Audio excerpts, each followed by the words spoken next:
আজ আমাদের দুইতলা বাড়িটা আলোতে ঝলমল করছে। লাল নীল মরিচ বাতিতে সেজে উঠেছে দুতলা ভবনটি। আত্মীয় স্বজনে বাসা ভরে উঠেছে। পাশেই ছোট ছেলেমেয়েরা আনন্দ করছে। কারো এক মুহূর্ত বসার উপায় নেই, যে যা নিজের কাজেই ব্যস্ত। আর হবে নাই বা কেন? কাল যে এই বাড়ির একমাত্র মেয়ের বিয়ে। কোনো কিছুতে কোনো ত্রুটি রাখতে চান না বিশিষ্ট শিল্পপতি হাবিবুর রহমান হাবিব। আমি নিশিতা হাবিব, মানে নিশি। সবাই নিশি বলেই ডাকে। কাল আমার বিয়ে। এত ব্যস্ততা, এত আয়োজন, সব আমার বিয়েকে কেন্দ্র করেই। আজ আমার খুব মন খারাপ, কারণ আজ রাতটাই আমার শেষ রাত এই বাড়িতে।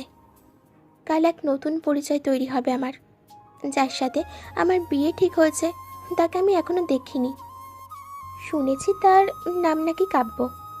আরে কি ভাবছেন আমি অন্য কাউকে ভালোবাসি? না না, আমি অন্য কাউকে ভালোবাসি না। আমার ইচ্ছে ছিল যার সাথে আমি সারাটা জীবন কাটাবো সে আগে আমাকে ভালোভাবে চিনবে, বুঝবে, আমার ভালো লাগাগুলোকে আপন করে নেবে। কিন্তু এখন আমি যার সাথে সারা জীবন সংসার করব তাকে এখনো দেখিইনি। এমন সময় বাবা আমার পাশে এসে বসলো। কিরে, রুম অন্ধকার করে বসে আছিস কেন? আমি চুপ। মন খারাপ আম্মু? হুম। মা দেখ, কোনো বাবাই চায় না তার মেয়ে অসুখী হোক। সব বাবাই চায় পৃথিবীর সমস্ত সুখ তার সন্তানের পায়ের নিচে এনে দিতে। আমি যা করেছি তোর ভালোর জন্যই করেছি। এতটুকু বিশ্বাস নেই তোর আমার উপর? বাবাই, আমি তোমাকে নিজের থেকে বেশি বিশ্বাস করি। আমি জানি তুমি যা করছো আমার সুখের জন্যই করছো। আর তোমাকে বিশ্বাস না করলে যার সাথে সারা জীবন কাটাবো তাকে না দেখেই বিয়েতে রাজি হতাম না। তোর মতো মেয়ে পেয়ে গর্বে আমার বুক ফেটে যাচ্ছে। আচ্ছা এখন ঘুমিয়ে পড়।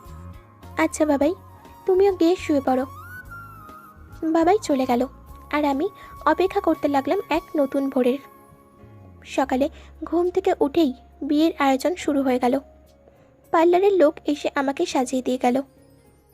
সকল আনুষ্ঠানিকতা পালন করেই বিয়ে সম্পন্ন হলো। বিদায় দেওয়ার সময় মনে হচ্ছিল আমার কলিজাটা কেউ ছুরি দিয়ে ক্ষত বিক্ষত করছে।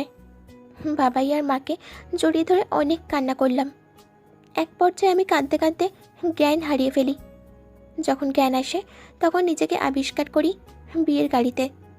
আর পাশেই বর সাজে আমার স্বামী, মানে কাব্য বসে আছে। গাড়ি বাসায় পৌঁছানোর পর বধূবরণের সমস্ত নিয়ম পালন করে আমাকে এক রুমে সবাই বসিয়ে রেখে যায়। এখন আমি বাসর ঘরে বিশাল বড় এক ঘোমটা দিয়ে বিছানায় বসে আছি। একটু পর রুমে কারো আসার আওয়াজ পেলাম। কাব্য রুমে ঢুকে একটু কাশলো। আমি সবার শেখানো মতো কাব্যকে সেলাম করতে গিয়েই কাব্য আমাকে এক ধাক্কায় সরিয়ে দিল। আমি টাল সামলাতে না পারায় ছিটকে আলমারির সাথে ধাক্কা লেগে কপালে কিছু অংশ কেটে যায়। বিস্ময় যেন আমার কাটছেই না। আমি কি করলাম যে কাব্য শুধু শুধু আমার সাথে এমন ব্যবহার করছে? কিন্তু কেন? এতক্ষণে আমি কাব্যের দিকে চোখ তুলে তাকালাম, আর সাথে সাথে যেন আমার অবাক হওয়ার পালা বেড়েই চলেছে। কাকে দেখছি আমি? হে তো সেই কাব্য। তবে কি ওর সাথেই আমার বিয়ে হলো? আমি আর কিছু বলতে পারছি না। গলা দিয়ে কোনো শব্দ বের হচ্ছে না। কিছু সময়ের জন্য আমি নিস্তব্ধ হয়ে গেলাম। এবার কাব্যই বলতে শুরু করলো। কি ভেবেছিলি তুই আমাকে অপমান করে পার পেয়ে যাবি? যদি তাই ভেবে থাকিস তাহলে বলবো খুব বড় ভুল করে ফেলেছিস। আমাকে তুই যে কষ্ট দিয়েছিস তার প্রতিশোধ নেওয়ার জন্যই আমি তোকে বিয়ে করেছি। তোর জীবনটাকে পুরো নরক বানিয়ে দেবো আমি। Welcome to the hell mister Akash রেভিন কাব্য। এখন আমার চোখের সামনে থেকে দূর হ, আর একদম আমার উপর অধিকার খাটাতে আসবি না। আর এসব যদি তোমার পরিবারকে জানানোর চেষ্টা করিস তাহলে আমার থেকে খারাপ আর কেউ হবে না। যা গ্রীষ্মভাষী শুয়ে পড়। এদিকে আমি যেন একটা ঘোরের মধ্যে আছি। কি বলে গেল ও এসব? তারপর ঘরের এক কোণে হাঁটুতে মাথা রেখে নিঃশব্দে কেঁদে যাচ্ছি আমি। আমার সাথে কেন হয় এমন? তিলে তিলে গড়া আমার সুখের সংসারের স্বপ্নটাকে এক মুহূর্তে দুমড়ে মুচড়ে ভেঙে দিল কাব্য। এমনটা তো হওয়ার কথা ছিল না। সত্যি এমনটা হওয়ার ছিল না নিশি। তোমাকে ঘিরে এই দিনটি নিয়ে কত স্বপ্ন সাজিয়েছিলাম, আর আজকে দেখো আমি নিজেই সবকিছু দুমড়ে মুচড়ে ভেঙে দিলাম। এই মুহূর্তে তুমি ঠিক যতটা কষ্ট পাচ্ছ তার চেয়ে 1000 গুণ বেশি কষ্ট আমি পাচ্ছি। কিন্তু না, আমাকে দুর্বল হলে চলবে না। শত কষ্ট হলেও তোমাকে আমি রেহাই দেব না। তোমার দেওয়া প্রত্যেকটা কষ্টের তিক্ততায় তোমার জীবন আমি বিষিয়ে তুলব। কি ভাবছেন কি এমন হয়েছিল আমাদের মাঝে যার জন্য আমি এত খারাপ ব্যবহার করছি নিশির সাথে? তাহলে চলুন 1 বছর আগে কি হয়েছিল জেনে নেওয়া যাক। নিশি ঘরের এক কোণে বসে বসে 1 বছর আগের স্মৃতির পাতা উল্টাচ্ছিল। 1 বছর আগে সেদিন দিনটি ছিল একটু মেঘলা। কলেজের পথে বাড়ি জমাচ্ছিলাম আমি। ঠিক এমন সময় একটা গাড়ি আমাদের গাড়ির সাথে খুব বাজেভাবে ধাক্কা দেয়, এবং এতে আমরা ব্যথা না পেলেও গাড়িতে আজ যাওয়া সম্ভব হয়ে ওঠে না। এমনিতে তাড়াহুড়োতে ছিলাম, আর এর মধ্যে গাড়ি খারাপ হয় মন মেজাজ বিগড়ে গেল আমার। গাড়ি থেকে নেমে ওই গাড়ির মানুষটিকে ইচ্ছে মতো ছাড়লাম। নিশি বলল, কি ব্যাপার, রাস্তাঘাটে কি চোখ বাড়িতে রেখে বের হন নাকি? যত সব। এখন আমি কলেজে যাব কিভাবে? আজই প্রথম দিন আমার কলেজে, আর আপনার জন্য আজকেই লেট হতে হলো আমার। সরি, আমি আসলে খেয়াল করিনি। রাস্তার সামনে একটা কুকুরের বাচ্চা চলে এসেছিল, আর ওটাকে বাঁচাতে গিয়ে আপনার গাড়ির সাথে ধাক্কা লাগে। It's okay. আমার মনে হয় একটু বেশি রিয়াক্ট করে ফেলেছি। বাই। এই যে শোনেন, আপনি যদি চান আমি আপনাকে বাসায় ড্রপ করে দিতে পারি। আপনি কোথায় যাবেন? না, তার আর দরকার হবে না। আর একটু সামনেই আমার কলেজ, আমি রিক্সা করে চলে যাব। ধন্যবাদ। আসলে আমি ওই কলেজেই পড়ি, আর এখন কলেজে যাচ্ছি। আর আমার জন্য আপনার লেট হলো, তাই আপনাকে পৌঁছে দিতে পারলে আমার ভালো লাগতো আর কি। প্লিজ না করবেন না। চলুন তাহলে। আমি আকাশ আরিফিন কাব্য, এই কলেজে পড়ি, তবে তোমার সিনিয়র। আমি নিশিতা হাবিব, নিশি, এবার প্রথম বর্ষের ছাত্রী। এরপর রাস্তায় আরও কিছু টুকিটাকি কথাবার্তা হলো আমাদের। কলেজে পৌঁছে কাব্যকে ধন্যবাদ জানিয়ে আমি আমার ক্লাসে চলে গেলাম। প্রথম ক্লাস ছিল গণিত। আর স্যার ক্লাসে ঢুকতেই আমি যা দেখলাম তার জন্য আমি মোটেই প্রস্তুত ছিলাম না।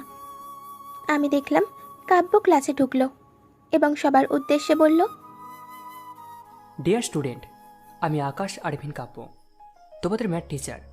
আজকে থেকে তোমাদের ম্যাথ ক্লাস আমি নেব। আমি আজই জয়েন করেছি। তোমাদের সবার সহযোগিতা পেলে আশা করি তোমাদের ভালো কিছু দিতে পারবো। আর আজকে যেহেতু আমাদের প্রথম ক্লাস, তাই আজকে সবার সাথে পরিচিত হব। তোমরা সবাই একে একে নিচে নাম বলো। আমি তো পুরো হয়ে গেছি। উনি আমাকে মিথ্যে কেন বলল? আর আমি তখন ওনার সাথে কি খারাপ ব্যবহারটাই না করলাম। ছি ছি, লজ্জায় আমার মাথা কাটা যাচ্ছে। একে তো উনি আমার টিচার, তার উপর ওনার সাথে উল্টো পাল্টা আচরণ করলাম। তখন ঘোর কাটলো আমার রিয়ার ডাকে। রিয়া আমার বেস্ট ফ্রেন্ড। নিশি, এই নিশি, স্যার কখন থেকে দাঁড়িয়ে আছে, নিজের পরিচয় দে। কি ভাবছিস এত? ও সরি স্যার বলেই তাড়াতাড়ি দাঁড়িয়ে কাব্যকে বললাম, আমার নাম নিশি। বাহ, তোমার নামটা তো বেশ সুন্দর। না মানে আমার নাম নিশিতা হাবিব, নিশি। বসো। আসলে আমিও নিশিকে দেখে অনেকটা অবাক হয়েছি, আবার মনে মনে অনেক খুশি হয়েছি। স্যার মানে তখনকার জন্য সরি। আসলে এসব কথা পরে হবে, আর আমি কিছু মনে করিনি। এরপর ক্লাস শেষ করলাম, আর ক্লাস শেষে বাইরে বের হয়ে দেখি সব মেয়েদের মুখে একটাই কথা, কাব্য স্যার কত হ্যান্ডসাম, চোখ দুটো কি সুন্দর, আর হেয়ার স্টাইলের কথা নাই বা বললাম। আর আমি তো পুরো হাঁ হয়ে সব শুনছি। আচ্ছা, মেয়েদের কি আর কোনো কাজ নেই? শেষে কিনা স্যারের উপর ক্রাশ, যত সব। তারপর আমি রাস্তায় রিক্সার জন্য দাঁড়িয়েছিলাম। হঠাৎ একটা গাড়ি এসে আমার সামনে থামলো। তখন গাড়ির গ্লাস নামিয়ে কাব্য স্যার বলল, নিশি, গাড়িতে উঠে বসো। না স্যার, আমি চলে যেতে পারবো। চুপ, একদম কথা বলবে না, চুপচাপ গাড়িতে উঠে বসো। আমার জন্য যেহেতু তোমার গাড়ি নষ্ট হয়েছে, তাই আমার দায়িত্ব তোমাকে পৌঁছে দেওয়া। দায়িত্ব না ছাই, আসলে কাব্য নিশিকে প্রথম দেখায় ভালোবেসে ফেলেছে। আর যখন দেখলো নিশি ওর ক্লাসের স্টুডেন্ট, তখন তো কাব্য মনে মনে লুঙ্গি ড্যান্স দিতেছিল। আর এখন বাহানা করে নিশির সাথে একটু সময় কাটাতে চাইছে। নিশি আর কিছু না বলে গাড়িতে উঠে বসলো, তারপর বলল, স্যার, আপনাকে একটা কথা জিজ্ঞেস করি? হুম, কিন্তু তুমি আমাকে স্যার বলে ডাকা বন্ধ করো। আমাকে তুমি নাম ধরে ডাকবে। কি বলছেন কি? আপনি আমার শিক্ষক, আর আমি কি না আপনাকে নাম ধরে ডাকবো? হ্যাঁ, ডাকবে। আমি শিক্ষক তোমার ক্লাসে। আর তাছাড়া তোমার সাথে আমার যখন প্রথম দেখা হয়েছিল, তখন তুমি আমার সাথে যেভাবে কথা বলেছ, এখন সেভাবেই বলবে। আর হ্যাঁ, তুমি কি প্রশ্ন করবে তা আমি জানি। আমি কেন তোমাকে মিথ্যা বলেছি। আসলে আমি তোমাকে মিথ্যা কথা বলিনি। আমি সত্যি এই কলেজের স্টুডেন্ট। আমার রেজাল্ট ভালো ছিল, আর এখন কলেজে ম্যাথ টিচারও নেই। তাই প্রিন্সিপাল স্যার আমাকে কিছুদিনের জন্য জয়েন করতে বলেছে, তাই আজই জয়েন করলাম। আপনি কিভাবে বুঝলেন যে আমি এই প্রশ্নটাই করব? এটা কমন সেন্স নিশি, তোমার মুখ দেখে বোঝা যাচ্ছিল তুমি কি বলতে চাও। বাই দ্য ওয়ে, আমরা কি বন্ধু হতে পারি? হুম, অবশ্যই। আচ্ছা, এখন যেহেতু আমরা ফ্রেন্ড, তো আমি একটা কথা বলি, কিছু মনে করবেন না কিন্তু। ওকে। আপনি যখন ক্লাস থেকে বের হয়ে আসলেন, তখন আপনার ছাত্রীরা তো বলা বলি করছিল, কাব্য স্যার কত হ্যান্ডসাম, চোখ দুটো কি সুন্দর। এই হেয়ারস্টাইলের কথা নাইবা বললাম, সব মেয়েরা তো দেখছি আপনার উপর ক্রাশ খেয়ে গেছে স্যার। তাই নাকি? আর তুমি? আরে না না, কি যে বলেন এইসব। Okay, relax, I am just joking. কেন, কেউ কি আছে নাকি? আরে না না, আমি ওসব পছন্দ করি না। বিএফের পিছনে সময় না দিয়ে আমি আমার পরিবারকে সময় দিতে বেশি পছন্দ করি। ব্যাস, এখানেই থামান। সামনে আমার বাসা, আসুন এক কাপ চা খেয়ে যাবেন। না, অন্য একদিন আসি তাহলে। বাই। এরপর এভাবেই কাটতে থাকে সময়। কাব্য দিন দিন আরো নিশির উপর দুর্বল হয়ে পড়ে। কাব্য ওর ব্যবহার নিয়ে নিশিকে বারবার বোঝানোর চেষ্টা করে। অবশ্য নিশিও ব্যাপারটা বুঝতে পারে, কিন্তু পাত্তা দেয় না। ওর কাছে কাব্য শুধুই ওর একটা ভালো বন্ধু, এর বেশি কিচ্ছু না। এতদিনে তারা দুজন তুমিতে নেমে এসেছে, কিন্তু কলেজে আপনি করে সম্বোধন করে নিশি কাব্যকে। এবার কাব্য ঠিক করে ফেলে সে নিশিকে তার জন্মদিনের দিন প্রপোজ করবে, এবং সে সব পরিকল্পনা করে রাখে। প্রতিদিনের মতো আজও নিশি সময় মতো কলেজে আসলো, কিন্তু এ কি, ক্লাসে কেউ নেই। তাই নিশি ক্যান্টিনে গেল। ক্যান্টিনে ঢুকতেই অসংখ্য গোলাপের পাপড়ি উপর থেকে পড়তে লাগলো, আর সবাই একসাথে বের হয়ে নিশিকে উইশ করলো। কাব্য নিশির হাত ধরে কেক কাটলো।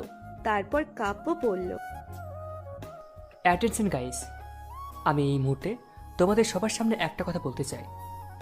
বলে আমি নিশির সামনে হাঁটুতে ভর দিয়ে বসলাম। নিশি, তোমার সাথে আমার দেখা হয়েছিল এক মেঘলা দিনে। ঝিরিঝিরি বাতাসে খোলা চুলে এসেছিলে তুমি আমার সামনে। প্রথম দেখায় তোমাকে ভালোবেসে ফেলেছিলাম। নানান বাহানায় তোমার সাথে সময় কাটাতে চাইতাম। খুব বেশি ভালোবেসে ফেলেছি তোমায়। তুমি কি আমার একলা আকাশের এক টুকরো মেঘ হবে? কথা দিলাম, কখনো বৃষ্টি হয়ে ঝরতে দেবো না। I love you Nishi, I love you more than anything. Do you love me? ওদিকে তখন সবাই জোরে জোরে বলছে, শেষ Nishi. No, I don't love you, sorry. Kabya, আমি তোমাকে ভালোবাসি না, আমি তোমাকে খুব ভালো একজন বন্ধু ভাবি। আর তুমি এটা কি করলে? আমি তোমার কাছ থেকে এরকম আশা করিনি। এই বলে আমি চলে আসলাম। কাব্য তখন আমার হাত ধরে ফেললো আর বলল, প্লিজ নিশি, আমি তোমাকে সত্যি খুব ভালোবাসি। হাতটা ছাড়ো কাব্য। না, আগে বলো তুমি আমাকে ভালোবাসো।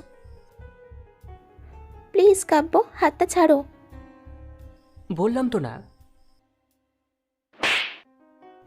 কি ভেবেছো তুমি? আমি বললাম না তোমাকে আমি ভালোবাসি না? তারপরেও জোর করছো কেন? আর কোনোদিন যেন তোমাকে আমার আশেপাশে না দেখি। ভালো বন্ধু ভেবেছিলাম, আর তুমি কি না, ছি। এই বলে নিশি চলে যায়। আর কাব্য নিজের অপমান সহ্য করতে না পেরে প্রতিজ্ঞা করে এর শোধ সে নিবেই। তাই নানা কৌশলে নিশির বাবাকে খুশি করে বিয়েতে রাজি করায়। আর এর পরের সব কাহিনী তো আপনারা জানেন। পরের দিন ভোর সকালে এক গ্লাস পানি ছুঁড়ে নিশির ঘুম ভাঙায় কাব্য। দেখেই বোঝা যাচ্ছে সারা রাত কেটেছে মেয়েটা, চোখ ফুলে লাল হয়ে রয়েছে। কি হলো কি? এটা তোর বাপের বাড়ি না যে দিনভর ঘুমাবি। যা গিয়ে কাজ কর। তারপর নিশি তাড়াতাড়ি সোফা ছেড়ে উঠে বাথরুমে গিয়ে ফ্রেশ হয়ে নিল। ফ্রেশ হয়ে আজ নিশি লাল টুকটুকে একটা সুতি শাড়ি পরেছে। নিশির কোমর সমান লম্বা চুল থেকে টপ টপ করে পানি পড়ছে। নিশি ড্রেসিং টেবিলের সামনে বসে চোখে কাজল দিল, হালকা গয়না পরল। হাজার হলেও নতুন বউ তো নিশি, একটু না সাজলে হয়? সাজ শেষ করে নিশি রুম থেকে বের হয়ে গেল। আর এদিকে কাব্য মহাশয় এক ধ্যানের সব দেখছিল। নিশি যখন আয়নার সামনে সাজগোজ করছিল, কাব্যের খুব করে ইচ্ছে করছিল নিশিকে পেছন থেকে জড়িয়ে ধরে নিশির ঘন কালো লম্বা চুলে মুখ গুজে দিতে। কিন্তু সব ইচ্ছে তো আর সবার পূরণ হয় না, তাই কাব্য তার ইচ্ছেগুলোকে মনের মধ্যেই দমিয়ে রাখলো। আর আমাদের মিসেস নিশি রান্নাঘরে গিয়ে সবার জন্য চা বানাচ্ছিল। এমন সময় কাব্যের মা এসে বলল, আরে আরে মামুনি, তুই সকাল সকাল রান্নাঘরে কি করছিস?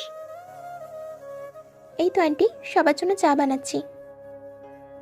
ছি ছি নিশি, তুই এইটা কি করলি? আমি তোর কাছ থেকে এমনটা আশা করিনি। আমি কি কোনো ভুল করে ফেলেছি? ভুল মানে খুব বড় ভুল করেছিস তুই। নিশি তোকে আমি আমার ছেলের বউ করে নয়, নিজের মেয়ে করে এ বাড়িতে নিয়ে এসেছি, আর তুই কি না আমাকে পর করে দিলি? কি ভুল করেছি আমি, প্লিজ বলো না। তুই আমাকে আন্টি বলে কেন ডাকলি? তুই আমার মেয়ে। কাব্য যেমন আমাকে মা বলে ডাকে, তুইও আমাকে মা বলে ডাকবি। না, আমি তোমাকে মা বলে ডাকতে পারবো না। কি? কেন? আমি তোমাকে মামনি বলে ডাকবো। পাজি মেয়ে, আমি ভাবলাম। কি ভাবলে? ড্রামা কি শুধু তুমি একাই করতে পারো, আমি পারি না? অনেক হয়েছে। কিরে মা, তোর কপালে কিভাবে কাটলো? মুহূর্তে আমার গতকালের রাতের কথা মনে পড়ে গেল।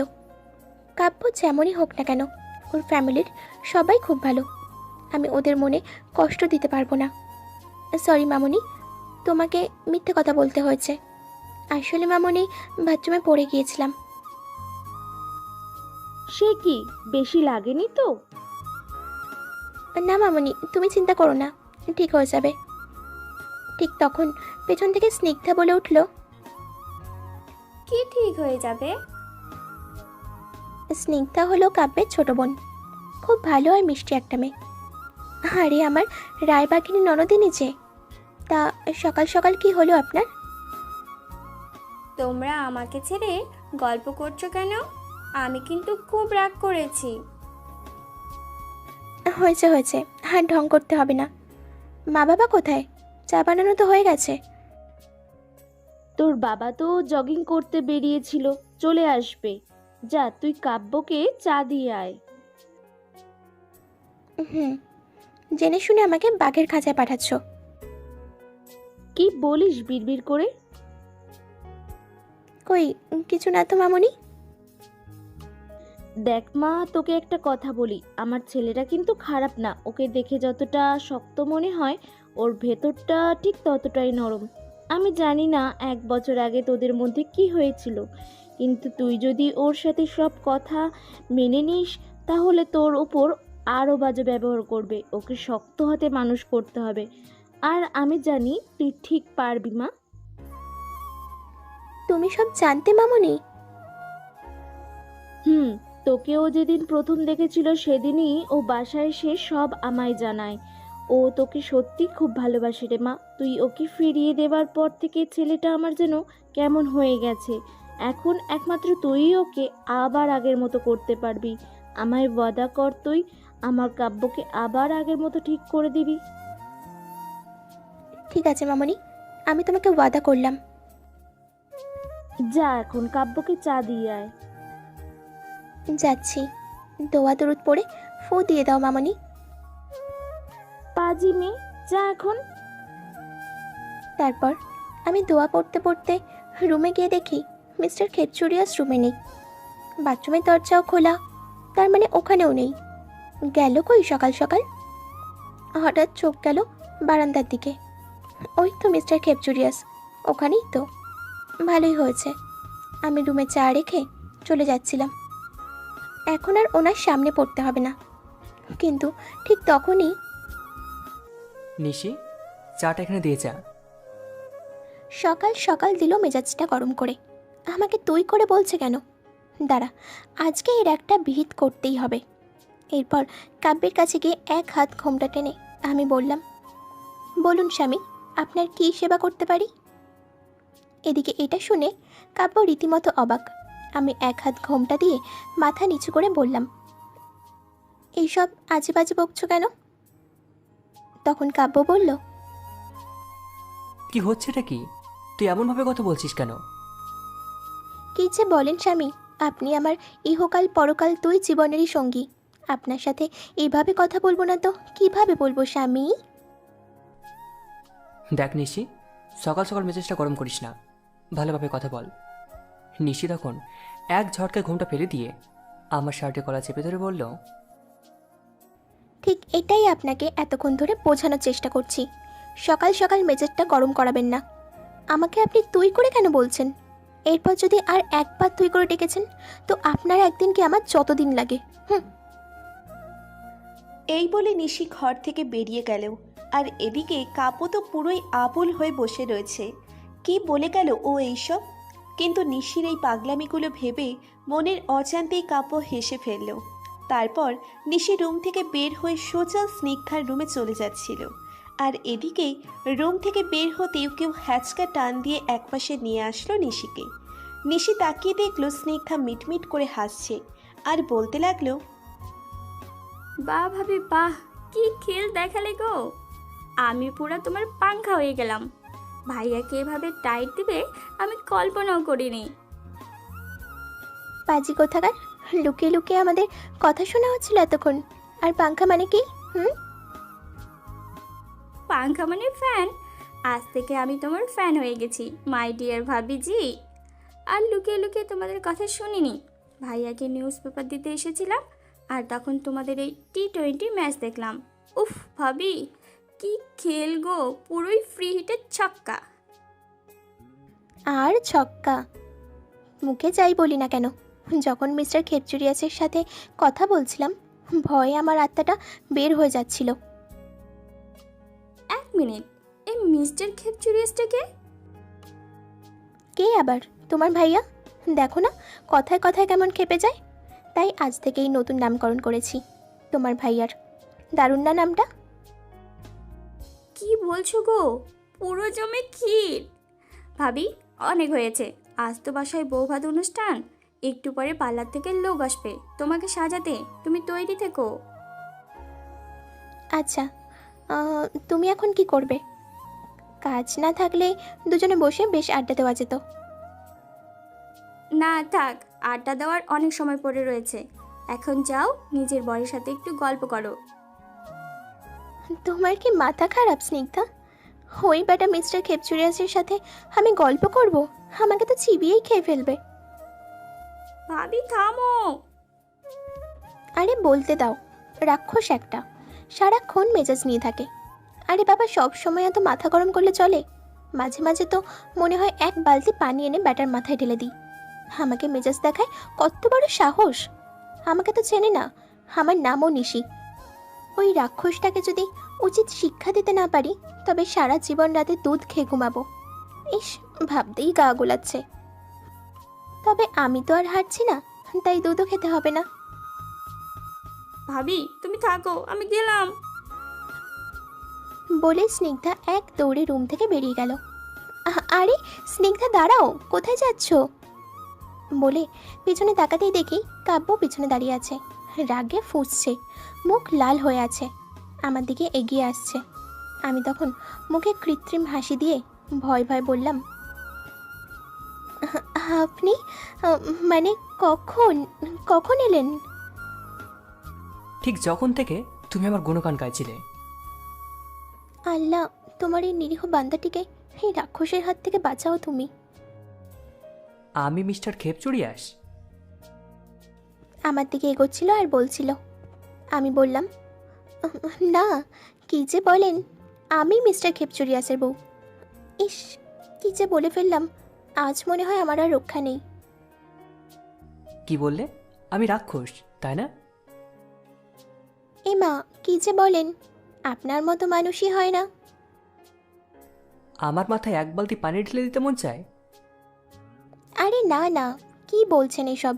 আজ কত গরম দেখছেন, আমার এক বালতি পানি মাথায় ঢেলে গোসল করতে মনে চেয়েছে, তাই ওটাই বলছিলাম।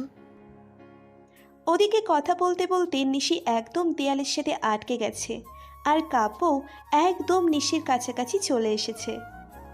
ওরা একে অপরের এতটা কাছে এসে গেছে যে একে অপরের নিঃশ্বাসের শব্দ শুনতে পাচ্ছে। নিশি ভয়ে চোখ বন্ধ করে ফেলেছে, আর কাব্য অপলকভাবে নিশিকে দেখছে। আল্লাহ যেন পৃথিবীর সকল মায়া ওর মুখে ঢেলে দিয়েছে।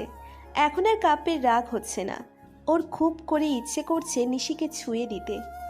আর এদিকে নিশি কাব্যের কোনো সারা শব্দ না পেয়ে এক চোখ মেলে দেখে কাব্য ওর দিকে অপলকভাবে তাকিয়ে আছে, কিন্তু ওর চোখে এখন আর কোনো রাগ নেই। নিশি এর আগে কখনো কাব্যকে এতটা কাছ থেকে দেখেনি। কাব্যের চোখ দুটো অনেক গভীর, এই চোখের দিকে তাকিয়ে সারা জীবন কাটিয়ে দিতে পারবে নিশি। ঠিক তখন ঘোর ভাঙতেই নিশি চলে যেতে চাচ্ছিল, কিন্তু কাব্য ওর হাতটা টেনে ধরে বলল, এমনটা হওয়ার কথা ছিল না নিশি। তুমি যদি সেদিন আমাকে ফিরিয়ে না দিতে, তবে আমাদের সম্পর্কটাও আর পাশে স্বাভাবিক স্বামী স্ত্রীর মতোই হতো।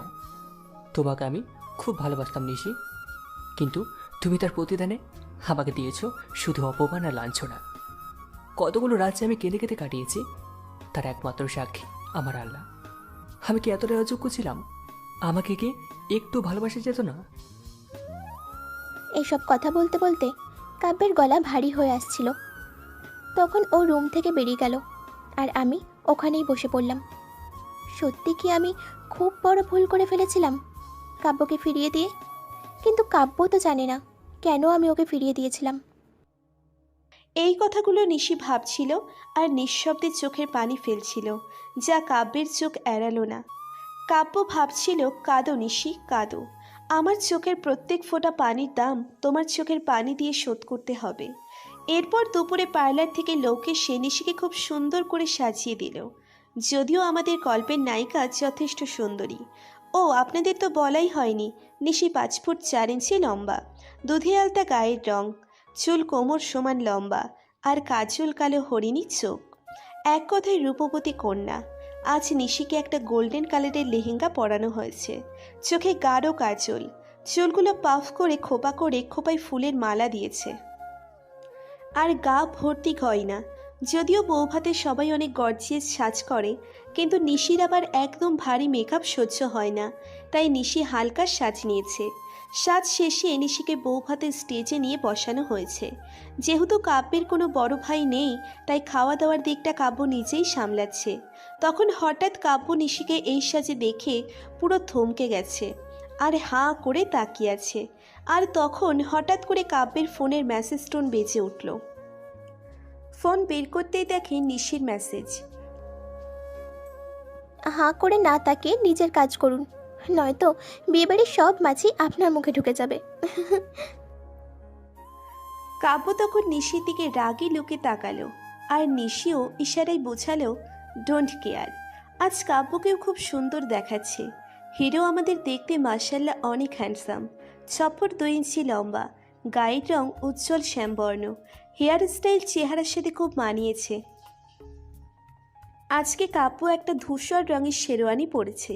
নিশি তো দেখেই ক্রাশ। দেখছেন কেমন ফাজিল মেয়ে, নিজের বডির ওপর নিচেই ক্রাশ। তাহলে অন্যরা কি করবে? বৌভাতের সব অনুষ্ঠান শেষ করে রাতে কাব্য ও নিশি নিশিদের বাসায় গেল। কাব্য এই প্রথম নিশির রুমে ঢুকে কাব্য তো পুরোই অবাক। পুরো রুম টেডি বিয়ার দিয়ে ভরা। দেয়ালে Tom and Jerry, Cinderella, Ninja হাতুড়ি, ডরিমন এইসব কার্টুনের স্টিকার দেওয়ালে লাগানো। আর দেওয়ালের রংটাও পিঙ্ক কালারের। কাব্য তো হেসেই কোটি কোটি। নিশি তখন কাব্যের দিকে রাগি লুকে তাকালো। তখন হঠাৎ একটি ছবিতে গিয়ে কাব্যের চোখ আটকে গেল। কাব্য দেখলো দেয়ালে জল রঙে আঁকা একটি পেইন্টিং পুরো দেয়াল জুড়ে রাখা হয়েছে। পেইন্টিংটি আর কারো না, আমাদের কাব্য সাহেবের মনের রানী নিশির। লাল সুতি শাড়ি, গ্রামের মেয়েদের মতো খাটো করে পরা, কোমর সমান চুলগুলো খোলা রেখেছে, পায়ে নুপুর আর চোখে গাঢ় করে কাজল দেওয়া, হাতে এক গুচ্ছ শাপলা ফুল, আর মুখে সেই চিরচেনা মিষ্টি হাসি দিয়ে নদীর ধারে পা ভিজিয়ে বসে রয়েছে নিশি। বিকেলে পড়ন্ত সূর্যের আলো এসে ওর মুখে পড়েছে। প্রকৃতির সমস্ত সৌন্দর্য যেন ওর কাছে ফিকে হয়ে পড়েছে। কাব্য পেইন্টিংটা দেখে চোখ সরাতে পারছে না। তখন ঘোর কাটল নিশির ডাকে। কি দেখছেন অমন করে? কই কিছু না তো, ভাবছি এটা কি তোমারই রুম। ছবির কথাটা চেপে গেল, কিন্তু না জানতে পারলেও শান্তি হচ্ছে না। হ্যাঁ, কিন্তু কেন? কোনো সমস্যা হয়েছে কি? না, দেখে তো মনে হচ্ছে কোনো ক্লাস 5-এর স্টুডেন্টের রুম। এত এত কার্টুন, টেডি বিয়ার, এইসব দিয়ে ঘর ভরে রেখেছো কেন? আমার রুম আমার ইচ্ছা। আপনার রুমের কোনো ব্যাপারে কি আমি কিছু বলেছি? না, তা বলনি, কিন্তু বললাম আর কি। আচ্ছা, আমি ফ্রেশ হব। বাথরুমটা কোন দিকে? আচ্ছা, আপনি ফ্রেশ হয়ে নিচে আসুন, আমি নাস্তার ব্যবস্থা করছি। আর প্লিজ আমার ফ্যামিলির কারোর সাথে খারাপ ব্যবহার করবেন না। তারা জানে আমি খুব সুখে আছি। আমার পরিবারের সবাই সত্যিটা জানতে পারলে খুব কষ্ট পাবে। দয়া করে আমার এই অনুরোধটুকু রাখবেন আশা করি। আচ্ছা, একটা কথা জিজ্ঞাসা করি? জি বলেন। এই পেন্টিংটা কে বানিয়েছে, আর জায়গাটা বা কোথায়? এটা আমার জন্মদিনের উপহার দিয়েছিল আমার এক বন্ধু। ও একজন আর্টিস্ট। আর মজার ব্যাপার হলো আমি কখনো এইভাবে সাজিনি। সে নিজের কল্পনা দিয়েই পেন্টিংটা বানিয়েছিল। আপনার দেরি হয়ে যাচ্ছে, যান ফ্রেশ হয়ে নিন। এরপর আমি ফ্রেশ হয়ে নিচে আসলাম এবং নিশির পরিবারের সবার সাথে খুব ভালো ব্যবহার করলাম। সবাই খুব খুশি কাব্যের ব্যবহারে। কিন্তু রাতে ঘুমোতে কি হলো আসল সমস্যা। নিশির রুমে কোনো সোফা নেই, এখন ঘুমাবো কোথায়? নিশি ব্যাপারটি বুঝতে পেরে আমাকে বলল, আপনি খাটে শুয়ে পড়ুন, আমি মেঝেতে বিছানা করে শুয়ে পড়ছি। তখন কাব্য মানা করে বলল, সমস্যা নেই, মাঝখানে কোলবালিশ দিয়ে শুয়ে পড়ো। কিন্তু নিশি জেদ ধরে নিচেই ঘুমালো। রাত্রি 12টার দিকে প্রচুর বাতাস ছাড়ল। প্রচণ্ড ঝড় বৃষ্টি শুরু হলো। নিশি শীতে কাঁপছে। কাব্য নিশিকে জাগানোর চেষ্টা করলেও কোনো লাভ হলো না। শেষে কাব্য বাধ্য হয়ে নিশিকে কোলে করে বিছানায় শুইয়ে দিয়ে উঠতে গেলে নিশি ঘুমের ঘোরে কাব্যের শার্টের কলার চেপে ধরল। নিশি ঘুমের ঘোরেই বিড়বিড় করে কী যেন বলছে। খুব আস্তে কথাগুলো বলছে। কাব্য শোনার চেষ্টা করল। কাব্য খুব পচা, আমাকে খালি কষ্ট দেয়। ও কি বোঝে না আমি ওকে তারপর কাব্য আর কিছু শুনতে পারল না। নিশি ঘুমিয়ে পড়ল। কাব্যের মাথায় এখন নিশির কথাগুলো ঘুরছে। না, মেয়েটার সাথে একটু বেশি খারাপ ব্যবহার করে ফেলেছি, কিন্তু যখনই ওর কাছে যাওয়ার চেষ্টা করি তখনই সেদিনের অপমানের কথা মনে পড়ে যায়। এসব ভাবতে ভাবতেই ওরা দুজনেই ঘুমিয়ে পড়ে। সকালে কাব্যের ঘুম ভাঙে আগে। ঘুম ভাঙতেই দেখে নিশি গুটিসুটি হয়ে কাব্যের বুকের উপর ঘুমিয়ে আছে। ভোরের মিষ্টি আলো এসে নিশির মুখের উপর পড়েছে। ওকে ঠিক ভোরের সূর্যের মতোই স্নিগ্ধ লাগছে। ওর সামনের ছোট চুলগুলো মুখের উপর এসে পড়েছে। কাব্য তখন আলতো করে চুলগুলো কানের পিঠে গুজে দিয়ে নিশির কপালে ভালোবাসার স্পর্শ এঁকে দিল। নিশি একটু নড়ে চড়ে উঠল। কাব্য তখন ঘুমের অভিনয় করে চোখ বুজে রইল। নিশির ঘুম ভাঙতেই নিজেকে কাব্যের বুকে আবিষ্কার করল। তখন ও তাড়াতাড়ি করে উঠে বসল। ওর মাথায় কিছুই ঢুকছে না। ও তো নিচে ঘুমিয়েছিল, তাহলে ও খাটে কিভাবে আসলো? তবে কি কাব্য করেছে? এসব ভাবতে ভাবতেই নিশি বিছানা ছেড়ে উঠে পড়ল। আর এদিকে কাব্য নিশির এই অবস্থা দেখে তো হেসেই কোটি কোটি। সকালের নাস্তা শেষ করে নিশি ওর বাগানে গেল। ওদের বাসার পেছনে নিশি খুব শখ করে বাগান করেছে। অনেক রকম ফুল গাছ লাগিয়েছিল নিশি। এখন মনে হয় ফুল ফুটেছে। বাগানে গিয়ে তো ওর চক্ষু চড়ক গাছ। বাগানের একই হাল হয়েছে এই কদিনে। ফুলের কলি কেউ ছিঁড়ে নিচে ফেলে দিয়েছে। ঠিকমতো পানি দেওয়া হয় নাই। নিশির মেজাজ তো সপ্তম আসমানে উঠে গেছে। ও তাড়াতাড়ি ময়নাকে মানে নিশিদের বাড়ির কাছের লোকের মেয়েকে ওকে ডেকে জিজ্ঞাসা করলে বলে সব আবুইল্লার কারসাজি। নিশি চলে যাওয়ার পর আবুল সব ফুলের কলি ছিঁড়ে ফেলেছে। নিশি তখন নিজের রাগকে কন্ট্রোল করে ময়নাকে টাকা দিয়ে দোকানে পাঠালো, বলেছে 1 ডজন পচা ডিম আনতে। আজকে ওই আবুইল্লার খবর আছে। তারপর রুমে গিয়ে ও সব পরিকল্পনা করে ফেলল। ওদিকে কাব্য ওর শ্বশুরের সাথে বাজারে গেছে। 10টার দিকে আবুইল্লা কলেজ যাবে, তখনই ওর উপর অ্যাটাক করা যাবে। সময় মতো নিশি আর ময়না ছাদে চলে গেল। এখান থেকে রাস্তায় সবার চলাচল দেখা যায়। ওই তো আবুইল্লা গান গাইতে গাইতে আসছে। ময়না, রেডি হও। আপা, আপনি চিন্তা করেন না, আজ সকা ওই আব্বুইলারে উচিত শিক্ষা দিয়ে ছাড়মু। ময়না, রেডি স্টেডি গো। এরপর একে একে 1 ডজন পচা ডিম ছুঁড়ে মেরে বিজয়ের হাসিতে আমি আর ময়না নিচে তাকাতেই দেখি কাব্য আমাদের দিকে অগ্নি দৃষ্টিতে তাকিয়ে আছে, আর পাশেই আবুইল্লা দাঁড়িয়ে আছে। ওর গায়ের সাথে সাথে কাব্যের গায়েও কয়েকটা পচা ডিম লেগেছে। আমার তো প্রাণ যায় যায় অবস্থা।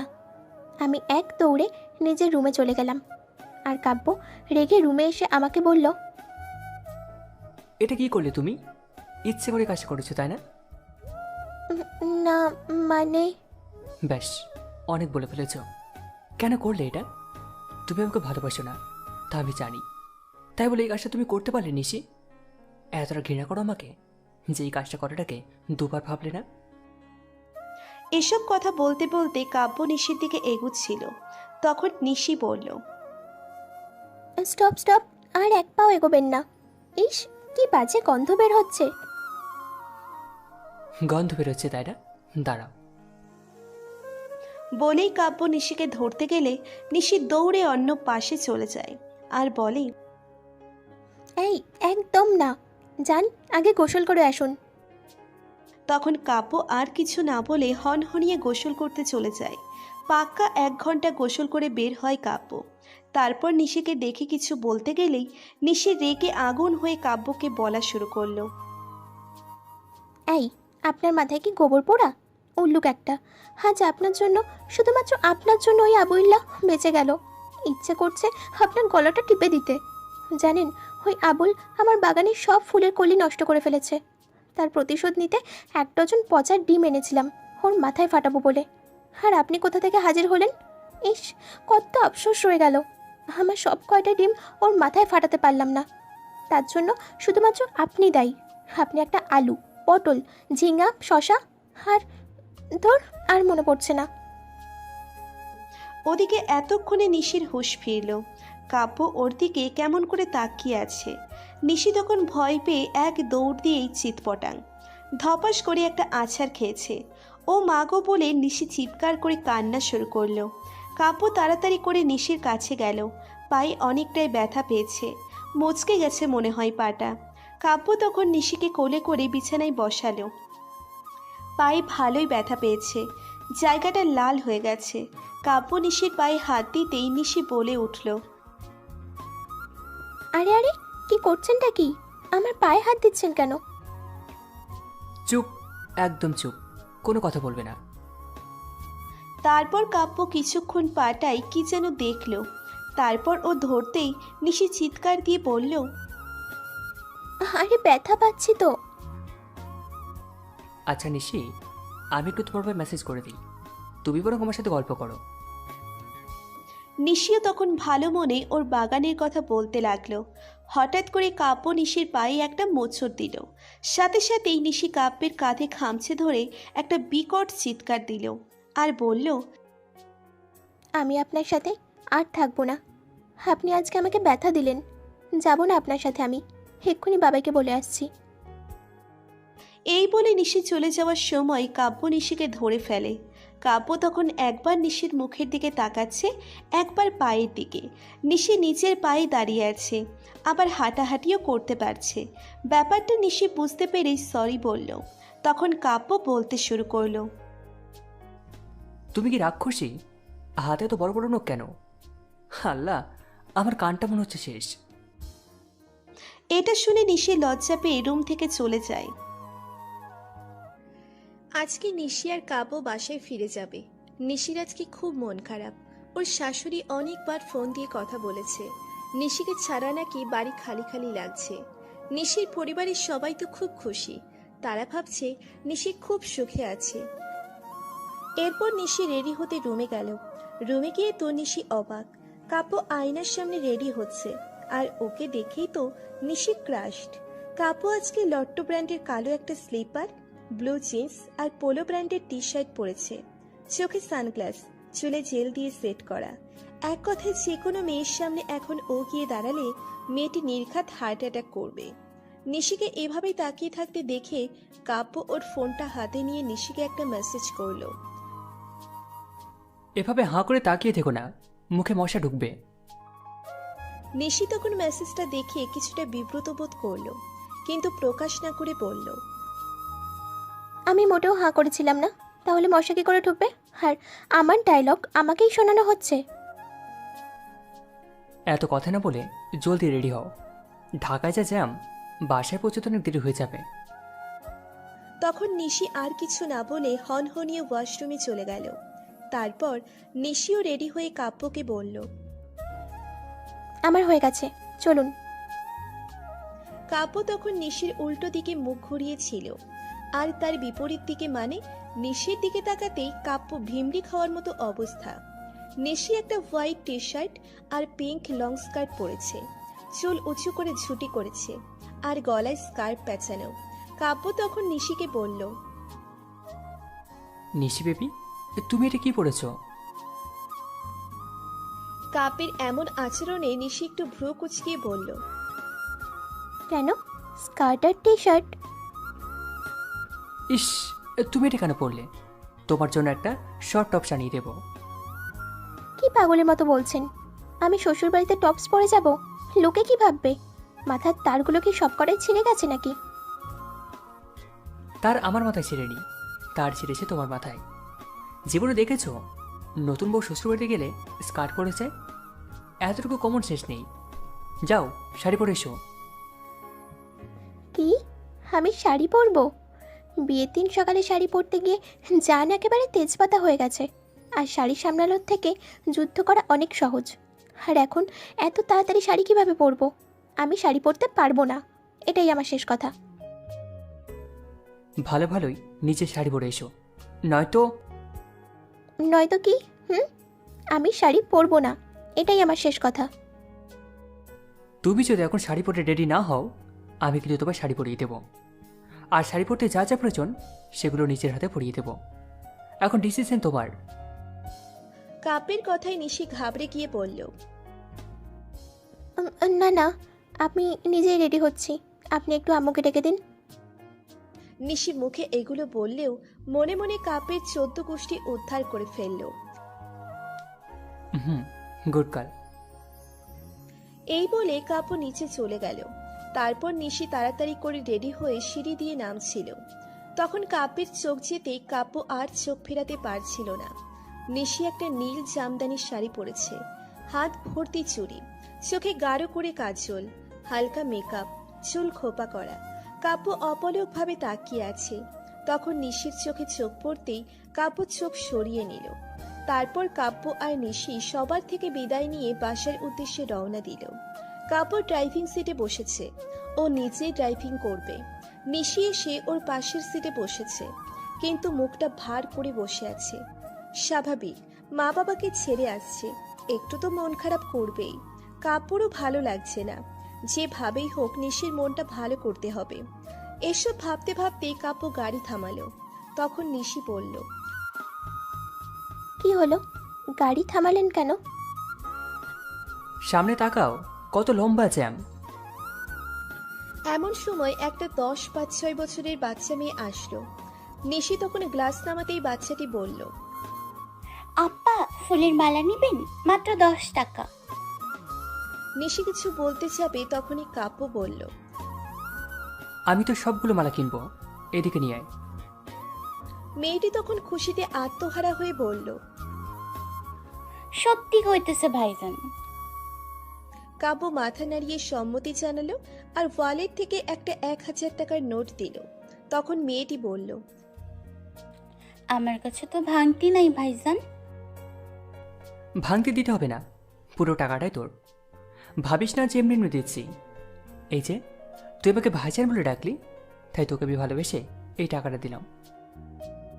আপনি খুব ভালো ভাইজান। এই টাকা দিয়ে আমি আমার মারে বিরিয়ানি কিনা খাওয়ামো। মা কবে খাইতে চাইছিল, টাকার লাইগা খাওয়াইতে পারি নাই। তুই এইটুকু একটা মেয়ে, কাজ করিস।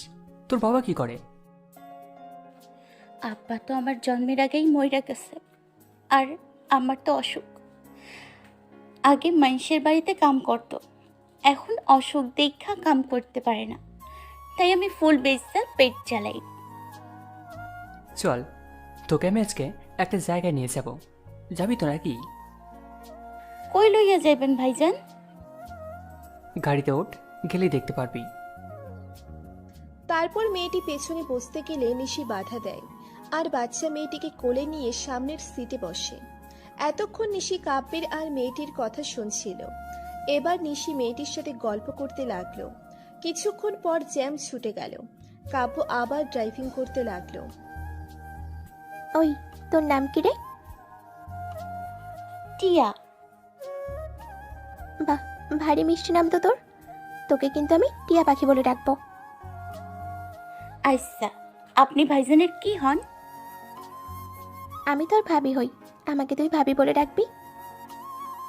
এভাবেই টিয়ার সাথে কথা বলতেছে নিশি। গল্পের যেন শেষ নেই। কেউ দেখলে বলবে না যে ওর সাথে আজই পরিচয় হলো। এক পর্যায়ে নিশি টিয়াকে কাতুকুতু দিতে লাগলো। টিয়ার সে কি খুশি, আর নিশিও খুব হাসছে। মুহূর্তেই নিশির মন ভালো হয়ে গেল।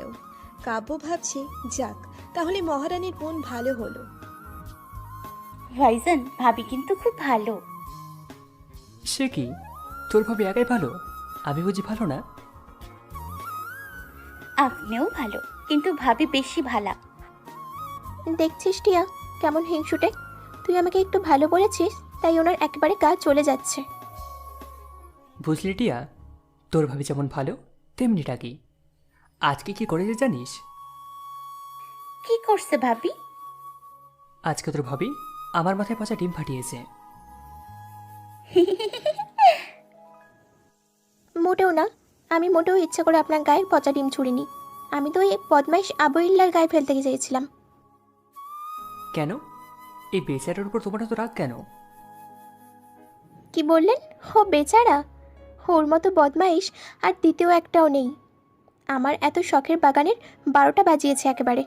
কতগুলো ফুলের কড়ি নষ্ট করেছে জানেন? আমার তো আফসোসের শেষ নেই। সবগুলো ডিম ওর মাথায় ফাটাতে পারলাম না। একটা আমার গায়ে পড়তেই গন্ধে আমার বমি চলে আসছিল। আর ওই আবুলের নাচে কি অবস্থা হয়েছিল। পচা ডিমের গন্ধ তো কখনো পাওনি, তাই বুঝবে না। ভাইজান, ভাবি কিন্তু ঠিক করছে। ওই ব্যাটের কি দরকার আছিল ভাবির গাছ নষ্ট করে? দেখেছেন, টিয়াও আমার পক্ষে। ওরা কথা বলতে বলতে কাব্য একটা রেস্টুরেন্টের সামনে গাড়ি পার্ক করলো। তারপর ফুড ভিলেজেও আমরা 3 জন লাঞ্চ করলাম। কাব্য টিয়া আর ওর মায়ের জন্য বিরিয়ানি প্যাক করে দিল।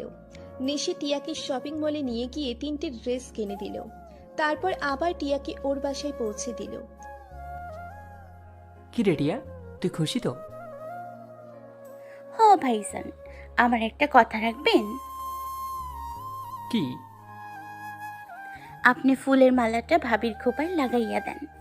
ভাবি তো এমনি অনেক সুন্দর, তখন আরো বেশি সুন্দর লাগবো। অবশ্য কাব্য তো নিশির জন্যই মালাগুলো কিনেছিল, কিন্তু সাহস হচ্ছিল না ওকে দেবার। কি না কি ভাববে। আর টিয়ার এমন কথা শুনে নিশিও কিছুটা বিব্রত বোধ করলো। আর কাব্য তো মনে মনে লাফাচ্ছিল। তারপর টিয়ার কথায় হুম বলে কাব্য নিশির খোপায় ফুলের মালাটি লাগিয়ে দিল। নিশি একটু লজ্জা পেলেও ওরও ভালোই লাগছিল। তারপর টিয়াকে বিদায় জানিয়ে কাব্য আর নিশি বাড়ি চলে গেল। বাড়িতে পৌঁছতে পৌঁছতে সন্ধে হয়ে গেল ওদের।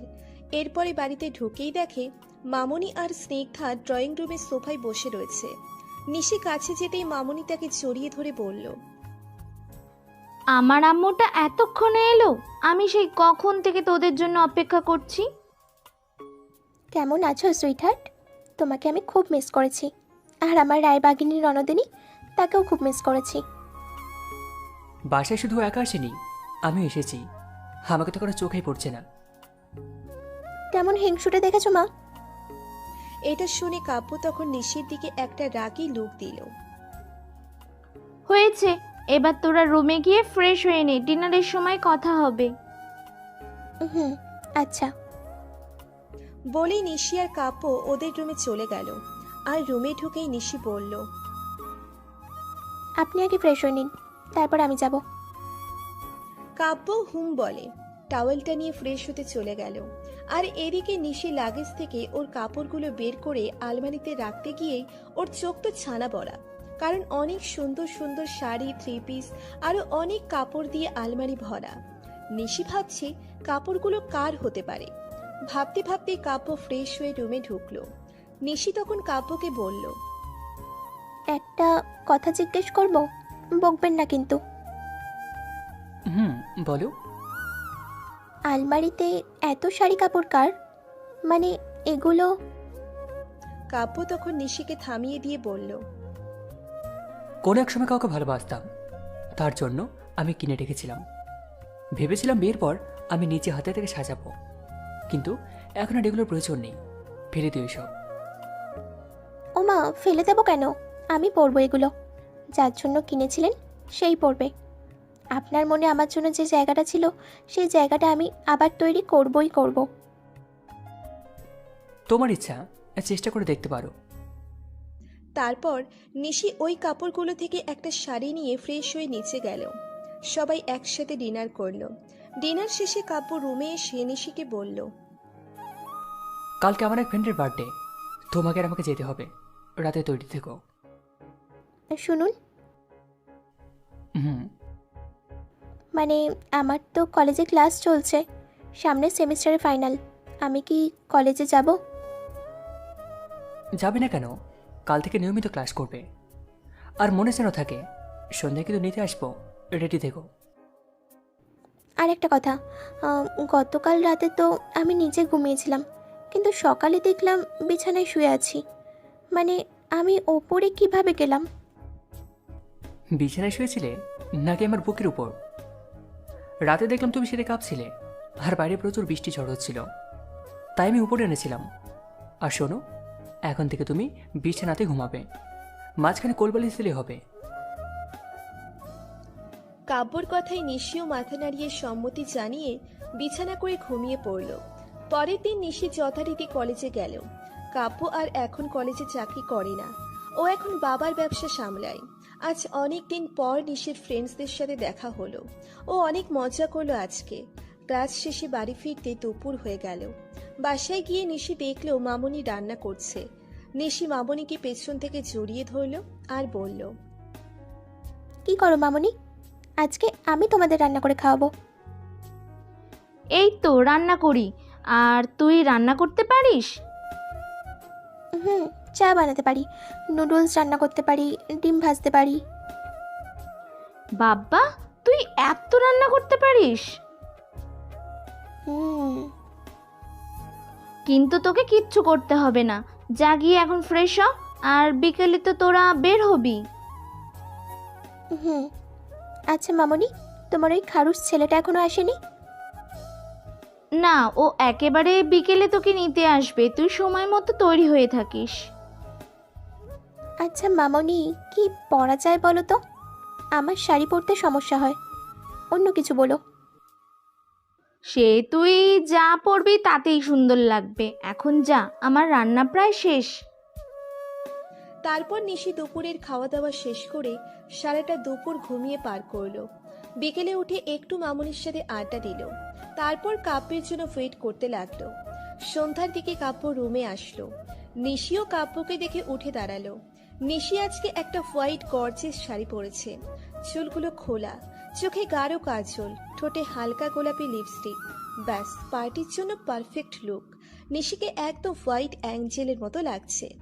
আর সবচেয়ে বড় কথা, এই শাড়িটি কাব্যের পছন্দ করে কেনা শাড়ি। কাব্য অপলকভাবে নিশির দিকে তাকিয়ে আছে। আচ্ছা, এদের কি কোনো কাজ নেই? সারাদিন শুধু একে অপরের দিকে তাকিয়েই থাকে। তারপর কাব্যও নিশির সাথে ম্যাচিং করে হোয়াইট ড্রেস পরেছে। কাব্য আর নিশি পার্টিতে পৌঁছে গেল। কিন্তু পার্টিতে যাওয়ার পর নিশি কাব্যের টিকিটাও দেখতে পাচ্ছে না। নিশি কাব্যকে খুঁজতে গিয়ে ওর চোখ তো প্রায় বেরিয়ে যাওয়ার মতো অবস্থা। কাব্যকে কয়েকটা মেয়ে ঘিরে বসে আছে। পাশের মেয়েটা তো না পারে ওর কোলে উঠে বসে। এদিকে নিশি তো রেগে টমেটোর মতো লাল হয়ে গেছে। কাব্য দূর থেকে পুরো ব্যাপারটাই লক্ষ্য করছে আর মনে মনে হাসছে। নিশি তখন রেগে চলে যাচ্ছিল। এমন সময় একটি ছেলে এসে বলল, হ্যালো, আমি রিজু। তো আমি কি করব সেটা জেনে? আরে আপনি তো হাইপার হচ্ছেন কেন? ওদিকে ডান্স হচ্ছে, আপনি কি আমার সাথে একটু ডান্স করবেন? নিশি মনে মনে বলল, আমাকে রেখে অন্য মেয়েদের সাথে তো খুব হাসাহাসি করা হচ্ছে, তাহলে আমিও অন্য ছেলের সাথে কেন নাচতে পারবো না? আমিও এখন তাই করব। এটা ভাবলো আর মুখে বলল। হুম। তারপর গান প্লে করা হলে নিশি রিজুর সাথে নাচছিল। অবশ্য ওর অনেক অস্বস্তি লাগছিল, তাই এক পর্যায়ে নিশি চলে যেতে চাইলেও রিজু ছেলেটি যেতে দিচ্ছিল না। এদিকে কাব্য তো রেগে আগুন হয়ে যাচ্ছে। ও নিশির কাছে এসে ওকে টেনে একটা রুমে নিয়ে গিয়ে ঠাস করে একটা চড় দিল। নিশি তখন কাঁদো কাঁদো গলায় বলল, আপনি আমার গায়ে হাত তুললেন? হ্যাঁ, তুলেছি। তোমার সাহস হয় কিভাবে অন্য ছেলের সাথে ডান্স করার? How dare you!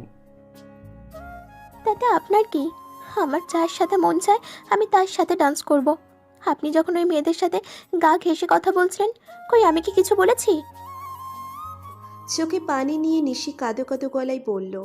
অবশ্য নিশির চোখে পানি দেখে কাব্যরও খুব খারাপ লাগছিল। কাব্য নিশিকে কিছু বলবে এমন সময় নিশি দৌড়ে কাঁদতে কাঁদতে রুম থেকে বের হয়ে গেল। আর পার্টিতে ফিরে নিশি রাগ ঠান্ডা করার জন্য কোল্ড ড্রিঙ্কস খাচ্ছিল। কিন্তু এ কি, ও তো অ্যালকোহল মেশানো কোল্ড ড্রিঙ্কস খাচ্ছে। তাই কাব্য তাড়াহুড়ো করে ওখানে গিয়ে নিশিকে আটকালো আর বলল, এই, তুমি কি খাচ্ছ? এটাতে অ্যালকোহল আছে, খেও না। ছাড়ো, হাত ছাড়ো আমার। এখন আমার কাছে কেন এসেছো? ওই মেয়েগুলোর কাছে যাও। আজ অনেক দিন পর নিশির মুখে তুমি ডাক শুনল কাব্য। কিন্তু ওর তো দেখি নেশা হয়ে গেছে, নয়তো কাব্যকে তুমি করে ডাকছে কেন? আর গলাটাও কেমন শোনাচ্ছে। নিশি, এই নিশি!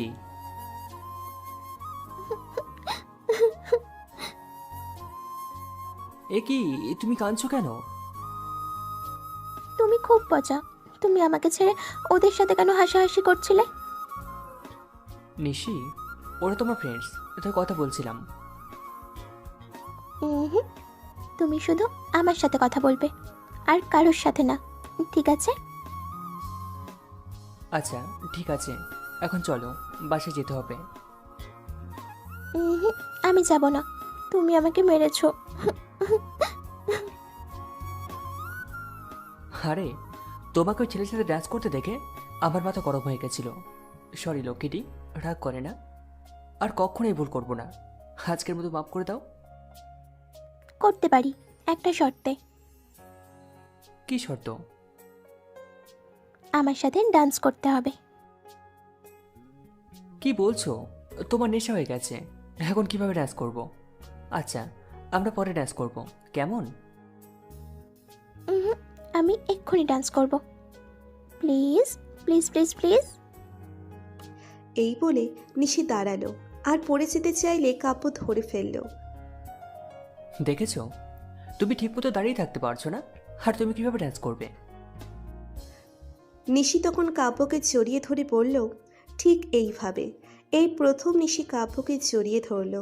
কাব্যের মনে হচ্ছে পৃথিবীর সবচেয়ে সুখী মানুষ এই মুহূর্তে সে। ইচ্ছে করছে সময়টা এখন থেমে যাক। তারপর নিশি কাব্যের বুকে নাক মুখ ঘষতে লাগলো আর বলল, তোমার গায়ের গন্ধটা খুব মিষ্টি, আমি এই গন্ধটাই খাবো। নিশির এমন কথায় কাব্য পুরো ভ্যাবাচাকা খেয়ে গেল।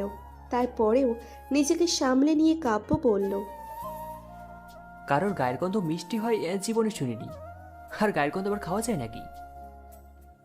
না না, আমি এই গন্ধটা খাবোই খাবো। আহা, দেখো না কি পায় না, এমনভাবে বলছে যেন চকলেট খাবে। আচ্ছা, কিভাবে খাবে? এই যে এইভাবে। বলেই কাব্যের বুকে একটা কামড় দিল। আহ! কি হলো? না, কিছু না। চলো, বাসায় চলো। না, যাব না। নিশি প্লিজ, চলো। না না না। তখন কাব্য এক প্রকার বাধ্য হয়ে নিশিকে পাঁচকোলা উঠিয়ে নিয়ে যেতে লাগলো। ছাড়ো, ছাড়ো আমাকে, আমি ডান্স করব, তোমার মিষ্টি গন্ধটা খাবো। এসব বলতেছে আর হাত পা নাড়াচ্ছে, সাথে কিল খুশি তো ফ্রি। নিশি, চুপ করো। তাহলে বাসায় গিয়ে ওই মিষ্টি গন্ধটা খেতে দেবো। সত্যি? হুম। এরপর সারা রাস্তায় নিশি আর কোনো ঝামেলা করেনি। বাসায় কলিং বেল বাজাতেই বাড়ির কাজের লোক দরজা খুলে দিয়ে বলল, ভাইজান, ভাবির কি হয়েছে? কিছু না, একটু অসুস্থ। আর শোন, বাসায় কাউকে এই ব্যাপারে কিছু বলিস না। এই বলে কাব্য নিশিকে নিয়ে রুমে ঢুকে নিশিকে খাটে বসাতেই লাফ দিয়ে উঠে দাঁড়িয়ে গেল নিশি। কি হলো? তুমি কি বলেছিলে বাসায় এসে আমাকে ওই মিষ্টি গন্ধটা খেতে দেবে?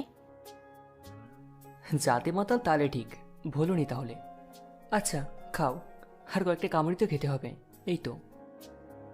তখন নিশি ওর কাছে গিয়ে বলল, শার্ট খোলো, না হলে আমি কিভাবে খাবো?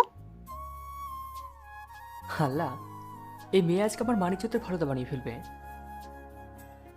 কি হলো, খুলছো না কেন? নিশি, আমি বলছি কি, তুমি এখন ঘুমিয়ে পড়ো, সকালে কথা হবে। তুমি শার্ট খুলবে কিনা বলো, নয়তো আমি কিন্তু শার্ট ছিঁড়ে ফেলবো। আচ্ছা, খুলছি। এরপর কাব্য শার্ট খুলতেই নিশি দেখল কাব্যের বুকে কামড়ের দাগ বসে গেছে। খুব ব্যথা পেয়েছো, তাই না? হুম, তা তো একটু পেয়েছি।